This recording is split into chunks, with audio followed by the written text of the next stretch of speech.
Welcome, everybody, to the GAMEOLOGY podcast. This is episode 40.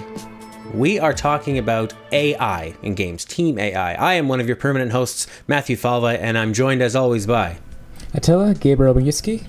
Attila, this subject, you're a game developer. I'm not. I'm just a game player, and I like to talk about them. I was thinking about this subject. Someone had brought up squad AI in games, and I was thinking about all the different applications of a Call of Duty AI. The Last of Us has a real sort of controversial use of it that many people say is a detriment to it. We'll get to that. BioWare is one of my favorite examples of it. As a developer, I know it's a pretty big subject to broach, but you have any general thoughts on it? Well, I think it depends on, like, there's different classifications of, like, the different types of, I guess, AI that you have to deal with. There's the antagonistic AI, so just enemies. There's the partner AI, so characters that are supposed to be, like, friendlies. There's all different, like, subsets of that, because there's the people you have to keep alive, so the escort quests, which I think everyone hates, with good reason. Absolutely. There's support characters, like you mentioned. BioShock has Elizabeth, so characters that are just actively assisting the player. Yeah. And then there's the sort of, I don't know, kind of battle buddy type characters, which are like your squad mates in Mass Effect, and those are the ones who are actually assisting you in combat. Sure. Let's talk about one of those. You mentioned escort missions.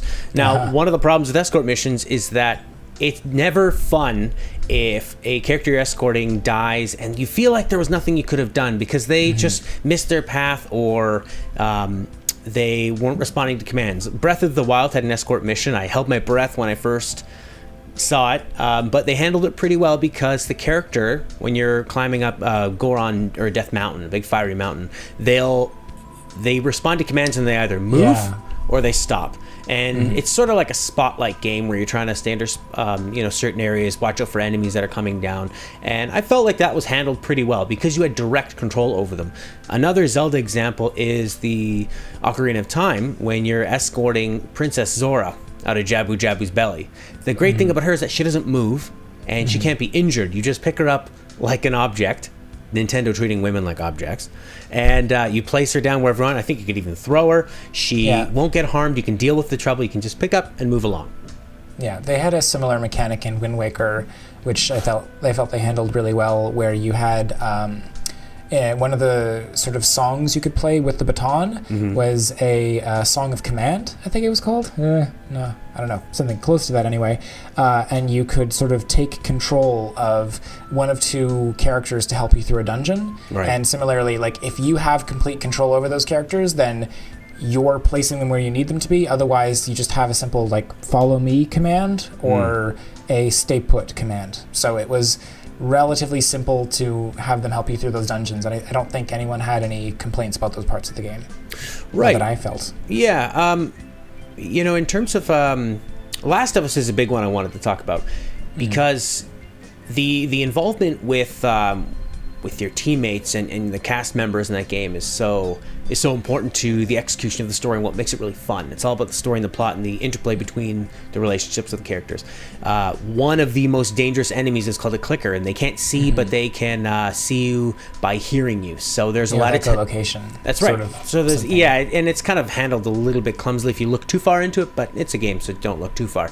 But that creates a lot of tense situations where you're climbing, crawling along, trying to be very, very still and very, very quiet, waiting, holding your breath that's the second time I've said that, as these enemies walk past you. Super tense moments, but it can be spoiled because the AI kind of walks around like a bunch of morons. They walk around like tourists. They're banging into things. They're walking directly in front of the enemy.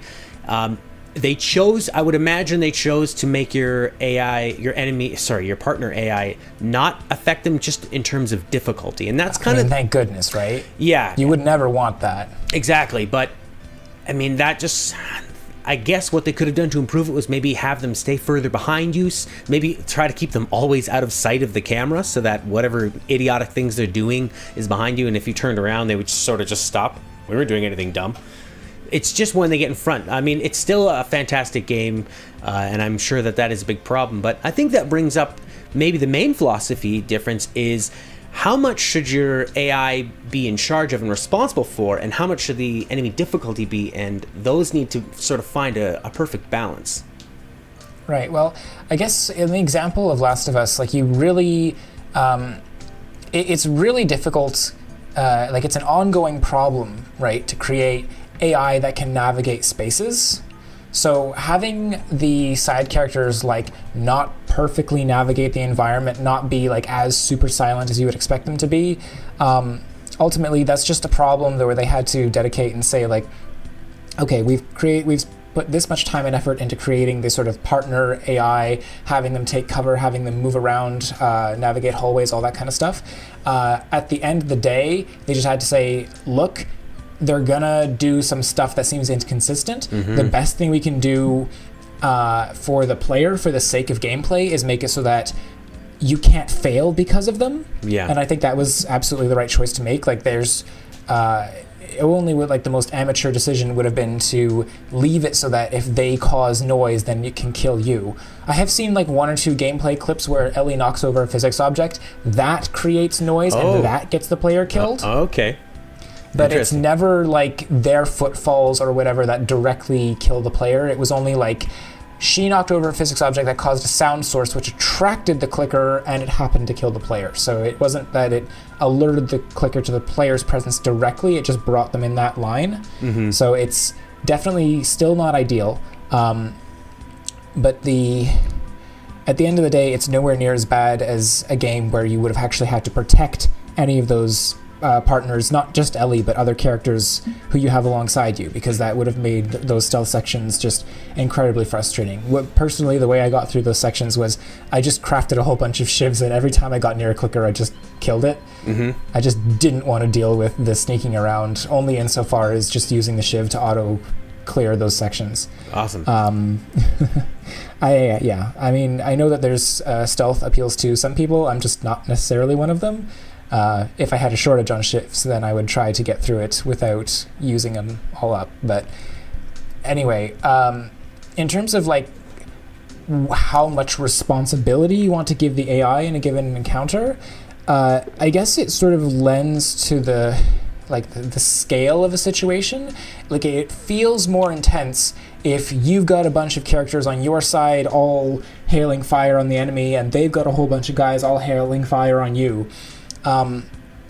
It feels more dramatic that way than if you just have like a 1-on-1 or 1-on-3 sort of firefight, if the player is responsible for absolutely everything. And you can have sort of scripted stuff happen so that both your buddies and the enemies have stormtrooper aim and they never hit each other, but you can hit them, and like ultimately the player is responsible for... That's sort of the Call of Duty method. Okay, I'm not particularly familiar with. I haven't played a Call of Duty game myself, but I have played Halo, where they have that. They have like friendly AI who will like help you out in certain situations, but it never feels like having them around is detracting from my enjoyment of the game. I know that there's some people who just kill them, and that's I don't think that speaks particularly well of those people, but they just insist, no, I want all the points, I want all the kills, and leave it all to me. So they murder their friendly AI, which, I mean, if you feel that strongly about it, at least it's an option that they gave you, I guess. And they didn't make you fail the mission just because you killed a friendly AI. Yeah, no punishment for murdering your friends. I mean, with that idea of having a giant force on one side and a giant force on the other, and having that actually have any kind of consequences, and having their attacks mean something, would make either your player as fragile as one of them for it to mean something, and then you kind of get that starts feeling like playing Star Wars Battlefront Online, where it's just a frag fest and you're getting taken down, at least I am, all the time from unseen sources, which is probably very realistic in terms of certain types of war. Another way to do it is if you have a bunch of minions on the other side, they're smashing into each other, and you're controlling, say, the hero character, where you have a lot more strength and you're just, cutting swaths through them. And that way it keeps it feeling a little more realistic and grounded. And then you have, like you said, the sort of the Stormtrooper AI side, where I feel like when I play some of these Call of Duty games, you get into an area, there's a bunch of enemies on one side, a bunch of enemies on your side, everyone's just kind of taking cover and waiting for you to do it, really. They're like yelling things and they're shooting and stuff, but and they might take out the odd person here or there, and I can't speak for every Call of Duty game. When my big brother gets here, he's going to kick your butt. Yeah, exactly. And It's like when I'm moving a lot of objects from, like, say, the car to the house, and my girlfriend just slowly moves around, waiting for me to do it, or we'll find some other task to do until I come in and do all the headshots, for that metaphor. So, in that sense, like, I understand why they do that, and you're empowering the player character, and I think if you can empower them and just, really it comes down to making it fun and finding that magic combination of, I read a real quick side note, a story about Mass Effect Andromeda and the troubled development, and they were saying how they had come up with all these other things that they're going to do, space travel, procedurally generated planets, and it worked, but they couldn't make it fun, and that's the main thing. So if you can make that engaging and not have these moments where the AI screws up the character and punishes, player progress, makes it frustrating, then you just kind of have to go with what works. Yeah, that was one of the major faults with the Last Guardian, right? Is that there was that Trico, I think is the creature's name. Yeah. And exactly. It's like there's a lot of these moments where it's scripted. It's supposed to do something. Like this giant griffin creature is supposed to pick up this physics object and drop it over to the player so that you do it, but it won't. Mm-hmm. And you can't force the animation to make it do it. Like you have to leave and come back, and then the animation figures out oh, I should be doing this thing. I can't imagine something more frustrating because you're just so impotent in those moments. Yeah. You just have no control over this creature. So I really feel like you should never make challenges completely contingent on an AI that you don't have direct control over. Like in Zelda, it's fine because you could just, either in the case of with Princess Ruto, you could pick her up and set her down where you need to, or in the Wind Waker, you had the command melody you could play, and both of those would give you direct control over your AI partner, so if you need to both step on a switch at the same time, no problem.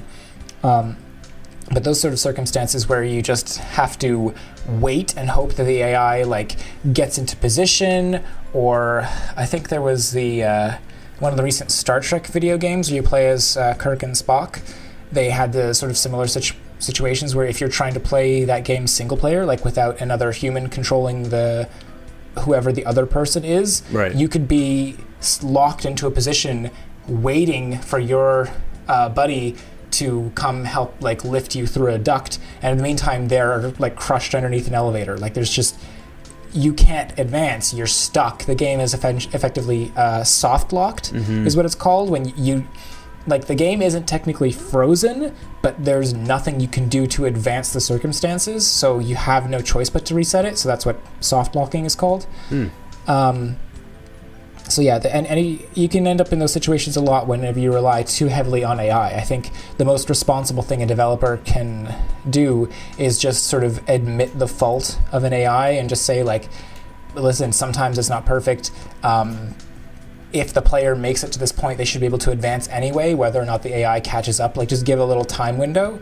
I know when I was playing a particular Halo game, there was a component of it where you had to escort a creature, and a whole bunch of physics explosions went off. That creature got launched into the sky, didn't die, but it wouldn't come down.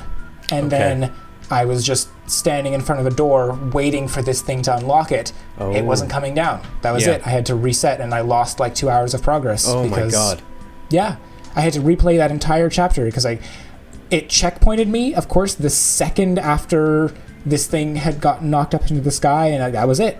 I just lost all that progress. Wow. So yeah, anytime that developers put too much credence in their unless that thing is following a fixed path and you can guarantee that it will plow through any objects that are in its way, you just cannot rely on that sort of thing to advance the state of your game. Yeah, well, there's so many variables when it comes to what's going to happen in a video game situation when you introduce different physics and objects, that you need to kind of build in those fail safes and to try to anticipate these what if moments. But sometimes, they probably, the guys that made Halo in that situation, never expected that to ever happen. So it's right. It's such an unusual case. It was just a whole bunch of grenades all got set off at the exact same time and blew this thing up into the air somehow without killing it. I guess because I was actually playing on an easier difficulty. So just that happened to be this perfect storm of variables that lined up and made it so that I lost all that progress. I've actually started creating companion AI for a new game that I'm working on, and I spent so much time trying to write code that would make the character follow the player around, just in a like platforming system. I can see why games like Paper Mario had so much trouble with it, which is why your characters, like, sometimes they don't make a jump and they just fall out, like, fall down behind you, and then they just blink out of existence and drop down next to you. Like, you'll go through a door and your player companion is stuck behind a wall somewhere, so again, they just teleport over to you. There's so many potential things that they can get hung up on. And the situation, the solution that I ended up arriving at for the partner AI in my game is there is no AI. It just creates a queue of the player's X position, Y position, and animation state, and it just drops that into a queue and then pops it out of the queue sometime after the player has started moving, so that it is going through the exact same positions and animations as you are, and that way it stays next to you, and it guarantees that it's not going into any impossible circumstances because it's doing things that the player themselves has done. So the only potential problem is if you have a variable in the environment that might be, like, say, a movable wall, so that if you walk past something it, right, so then you run into that issue. Yeah, absolutely. And those are the circumstances where I just need to teleport the character. You know, I just need to give up and say, like, oh, that's not okay. You're just teleport. Done. In Sonic 2, they had an ambitious idea where Sonic would have this Tails character follow him around, and he was always dying because, especially with Sonic, they wanted to have big sprites, but because of the graphical limitations, you couldn't really see too much on the 4x3 screen. So Tails was always dying, and you could even control with the second player character, but they spent most of their time hovering in from the next area, yelling at you to slow down. And you'd say, "I'm playing Sonic, man. I don't slow down."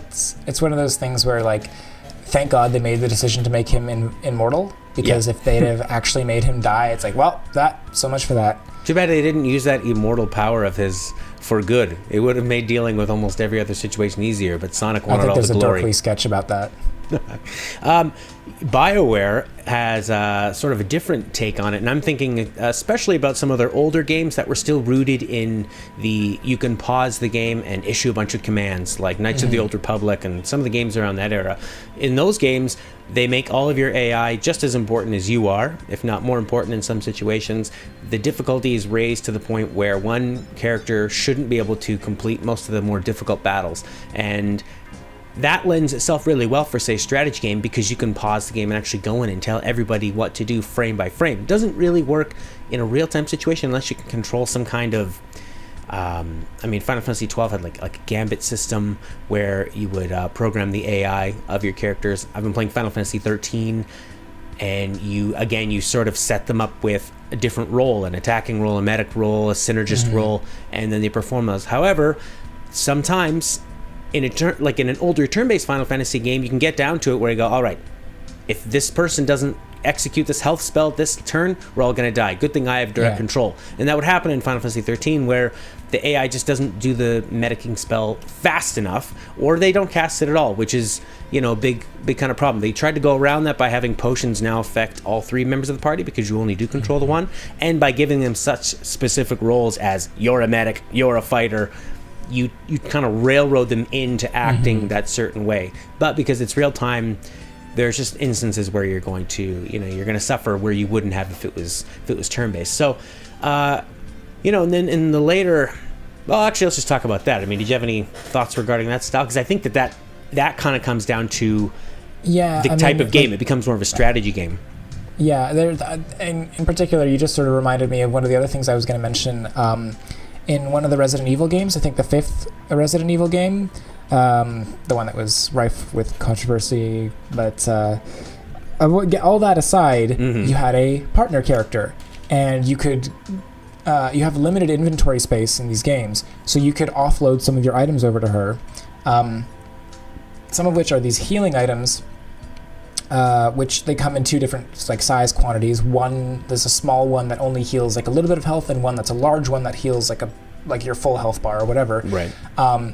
And I remember someone describing their experience playing that game when they were injured, but just a little bit, so they weren't super concerned. They were just still pegging off at the zombies, whatever. And then all of a sudden they see out of the corner of their vision the AI is running at them with a full heal kit. And it's like, oh no, don't waste that. No. So it's like he's now running away from the AI that's trying to help him. Right. He's more afraid of this other character than he is of the zombies. Oh my god.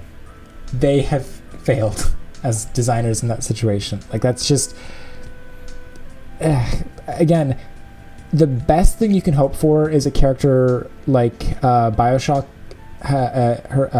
Elizabeth, Bioshock Infinity, where she's just, oh, you're out of ammo? Here, have a gun with full ammo. Oh, you're low on health? Here's a health vial. Oh, you're low on this resource? Like, just, she's throwing you things. Sometimes that got annoying. People were upset that, like, they'd be in the middle of something and she'd find a collectible and take that opportunity to toss it to the player. Right. But by and large, it was helpful, and I appreciated having Elizabeth as a companion character because she was giving me things when I needed them. And also, you had the opportunity to use it as well. Yeah, there's a button prompt that appears on the screen. You can choose whether you want to accept it right then or not. So if you don't want to be locked in the animation of receiving whatever item it is, then you don't have to accept it right away. And if she gives you a health item, it doesn't take effect right away, or do you have to... I think you consume it when you get it, but she has the tendency to find items that don't actually exist in the environment. Okay. So, like, she'll find a gun that has full ammo that I would swear just doesn't exist in the game world. So she grabbed it from another dimension. Yeah, that's a great justification for it. But the point being, it was always something that it's like, yeah, I could do with that right now. Thank you. So I think that's the direction that friendly AI sort of should lean towards, is the, like, assisting the player, especially if they're in a tight spot. Because ultimately you want to say, like, oh, I didn't need the help. It's like, well, would you have preferred to die and then do the whole thing over again? No, you would have been more willing to take, like, okay, I'll accept this little bit of extra ammo, thank you, and I don't have to do this entire combat encounter all over again. Yeah, I think overall there are no hard and fast rules with it. There are just goals that the developer should seek to avoid, things like frustration and having the AI be responsible for your death or responsible for too much in certain types of games. And you want to have it, if you're going to have to err on the side of some kind of unbelievability, just have that be a little more safe. Go the Last of Us route. Have it be a little more unbelievable, but at least it's not affecting you in a negative way. Yeah, don't be so proud that you are afraid to have the character teleport into position just when you need them. It breaks immersion a little, but you know what else breaks immersion? Standing in front of a door, stuck in an animation, waiting for something that's never going to happen. That's right. Did you have anything else? Let me just consult my notes on the matter real quick. But I believe we've touched upon just about everything. Yep, that's about it. All right. Well, you can download this episode and many, many others from the Blue Screen Productions website. You can find video versions of this episode on YouTube, where you can see our faces if you're not looking at them right now. I've been Matthew Falvey. We're going to have another episode in 2 weeks about... We don't know yet, actually. Yeah, we do. Super Mario Brothers. Okay. I thought we were reversing the order on that. But all right. Yeah, maybe it'll be next week. Maybe it'll be the one before. Anyways, we're going to have more episodes coming at you. If you like the show, please share it with somebody else. It really helps. You can also give us a review on iTunes. You would have no idea how important a good iTunes review is. Even a bad one. Just a review, it shows that people are watching the show and responding. You can find me on Twitter at GameThinkTalk and at a 90s Kid. And Tila? To clear up any confusion, we are going to be talking about Mario Brothers next week. It's a different Mario Brothers than the one we're going to record just now. Absolutely. So, okay. You can follow me on Twitter at BluishGreenPro, or my personal Twitter handle, Attila Gabriel. You can find me on the internets at bluishgreenproductions.com, where you can check out, as Matthew mentioned, every episode of the show, and you can also submit questions that we would then read and answer on the show. And let's see, I guess you can also find some of my other game projects on there, a couple free ones. Yeah. Check out, what's the little sprite one where you did with a great soundtrack by Mark Sparling and you jump around that nice, beautiful world? That is formerly titled When We Were Young. That's the project that's now called Sapling, and that's going to be my very own take on the Paper Mario world game style genre. Is it still going to be two-dimensional? Yep. All right, great game. Is the demo still available for the old one? Yeah, When We Were Young is still available. I recommend checking it out. Okay, everybody, thanks for watching, and bye for now.